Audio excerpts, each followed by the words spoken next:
Hi friends मु अर्चु आपण मानक स्वागत करची मो यूट्यूब चैनल अर्चु क्रिएशन को।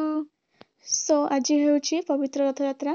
तो पवित्र रथ यात्रा उपलक्षे आपण मान समस्त को मो तरफ अनेक अनेक शुभेच्छा एवं शुभकामना। आशा करची आपण माने समस्त भलरे थिबे आ आज दिन आपण मानकर समस्त भलरे कटिबो। सो चलंतु देखबा आज रथ यात्रा केमती कोन हैला। सो जेहेतु मु संबलपुर रे वर्तमान अछि तो आपण मानकु साखीपड़ा हनुमान कॉलोनी रथ यात्रा को देखेबी। रथ यात्रा कोठ तो होची सेटा मु जाननी किंतु आमे माने तो एई कॉलोनी रे रहउछु तो सेति पई आपण मानकु आज देखेबी से कॉलोनी रे केमती कोन रथ यात्रा होची। तो ठीक 3:30 बेलू आम समस्ते आसिक ये ठिया जाइलु रथ केत आसो आम सब रथ यात्रा देखू बोली ये अपेक्षा करूँ। आपण मैंने देखिपे कुनि कुनि छुआ मैंने समस्ते आसिक पूरा रेडी होती केत रथ आसो बोली। तो समस्ते आसिक रोड साइड रे केत ठिया जाइछु जगह को देखापी ये आम चंडी दुकान किसी किणी जल्दी खाइबी बोली मुह को हांडी करके देखिपे आप देखिपे भिड़ बर्तमान पाखापाखि हो गलानी माने रथ भी देखा गलानी। तो जगह पाखक आसूची आमर धीरे धीरे रथ आ जगह पाखक पाखक आसबार एक्साइटमेंट रे देखिपे आम मैंने केमिटी अच्छु आउ जगह को देखापी एत समय है अपेक्षा कर माने से पाखक आसले केते खुशी लगे केते मजा लगे सेटा कहि हबनी।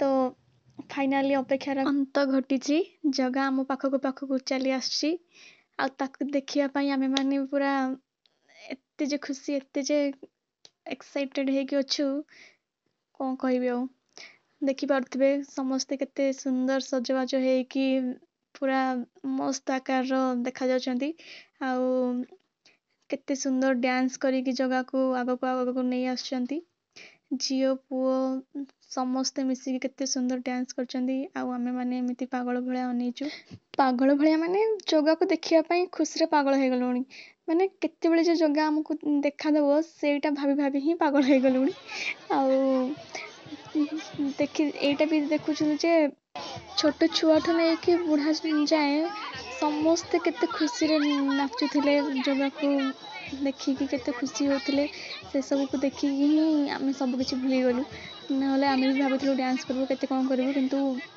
जगह को देखिबा मात्रे कि ही सब किछि भूली हो गला बळा गला। तो केते खुशी रे केते आनंद रे से माने डांस करछन्ते आपण माने देखि पारथि आपण माने देखि पारथिबे केते सुंदर भाव रे से माने नृत्य करिकी जगह को रथरो टाणी टाणी नहीं कि जाउछन्ती आउ केते सुंदर एन्जॉय करछन्ती से माने आपण माने भी देखि के एन्जॉय करंतु मो कथा आपण माने सुनिया को भलो लागथु जेहेतु से माने एते सुंदर भाव रे डांस करछन्ती तो चलंतु एन्जॉय करंतु।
ଯେହେତୁ ବହୁତ ଭିଡ଼ ଥିଲା ଏବଂ ରଥକୁ ବହୁତ ସ୍ପିଡ଼ରେ ଟାଣିକି ନେଇ ଯାଉଥିଲେ, ତ ଆମେ ରଥକୁ ଛୁଇଁ ବି ପାରୁନଥିଲୁ। ସେଥିପାଇଁ ଆମେ ରଥ ପଛରେ ପଛରେ ଧାଇଁଥିଲୁ ଆଉ ଥରେ। କେତେବେଳେ ଆମକୁ ଚାନ୍ସ ମିଳିବ ଆମେ ରଥକୁ ଛୁଇଁବୁ, ରଥ ଦଉଡ଼ିକୁ ଧରିକି ଟିକେ ଟାଣିବୁ। ତ ଆମେ ପଛରେ ପଛରେ ଧାଇଁକି ଫାଇନାଲି ରଥକୁ ଏଇଠି ଛୁଇଁଥିଲୁ ଆଉ ଟିକେ ଟାଣିଥିଲୁ ମଧ୍ୟ। ତ ଆପଣମାନେ ତ ଜାଣିଥିବେ କେତେ ସାରା ଭିଡ଼ ଥାଏ, ଜଗାକୁ ଦେଖିବା ପାଇଁ କେତେ ସାରା ତା'ର ଭକ୍ତମାନେ ସବୁ ରୁଣ୍ଡ ହେଇକି ଥାଆନ୍ତି। ତ ସେଇ ଭିତରେ ଆମେ ଜଗାକୁ ଦର୍ଶନ ବି କରିବା ପାଇଁ ବହୁତ କଷ୍ଟ ହେଇଥିଲା। ତ ଭଲସେ ଦର୍ଶନ ବି କରିପାରିନଥିଲୁ। ଏବେ ଦେଖିପାରୁଥିବେ ଆପଣ କେମିତି ଜଗା କେତେ ସୁନ୍ଦର ଦେଖାଯାଉଛି। ତା ଚକା ଆଖି ଦୁଇଟା ହିଁ ବେଶୀ ଜଣାପଡ଼ୁଛି। ତ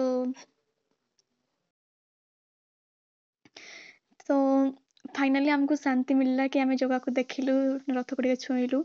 ଆଉ ବର୍ତ୍ତମାନ ରଥ ଆଗକୁ ଆଗକୁ ଚାଲିଛି ଆଉ ଆମେ ପଛକୁ ଫେରି ଆସିଲୁ। ଆଉ ଏଇଠି ଅଟୋ ପାଖରେ ଏତେ ଭିଡ଼ ଥିବାରୁ ମୋ ସାଙ୍ଗ କେମିତି ଦୌଡ଼ୁଛି ଆପଣ ଦେଖିପାରୁଥିବେ। କ'ଣ ହେଲା ବୋଲି ସେ ଧାଇଁଲା ବେଳେ ଦେଖିଲୁ ଯେ ସେଇଠି ଖାଇବା ପାଇଁ ଭୋଗ ଦିଆଯାଉଛି। ତ ସେଥିପାଇଁ ଏତେ ସାରା ଭିଡ଼ ଆଉ ଏତେ ସାରା ଗହଳି ହେଇଛି। ଆଉ ଏମାନେ ହେଉଛନ୍ତି ଆମ ଗ୍ରୁପ୍ ଲୋକ। ସୋ ଫାଇନାଲି ଆମ ରଥଯାତ୍ରା ସରିଲା। ଆଉ ଏମାନେ ସବୁ ହେଉଛନ୍ତି ଆମ ଗ୍ରୁପ୍ର ମେମ୍ବର ମାନେ। ଆଗରୁ ତ ଏମାନଙ୍କୁ ଆପଣ ଦେଖିଥିବେ, ଆଉ କ'ଣ କହିବି। ସୋ ଭିଡ଼ିଓ କେମିତି ଲାଗିଲା କମେଣ୍ଟରେ ଜଣେଇବେ। ଆଉ please like, share and subscribe to my channel Archu creation. Thanks for watching.